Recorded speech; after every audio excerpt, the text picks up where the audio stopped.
The Chinese-invested Phnom Penh-Sihanouk Expressway in Cambodia was opened to the public on Saturday for a month's trial use for free to attract motorists driving on the first-ever expressway in the Southeast Asian nation.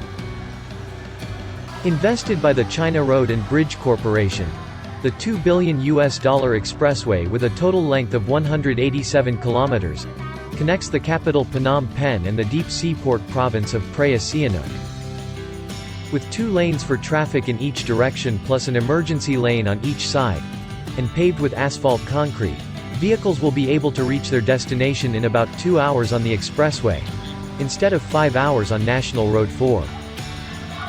This expressway we serve first as the easy way to bring container to the port. It provides facility to have more truck to move faster and reduce the congestion that we are having now.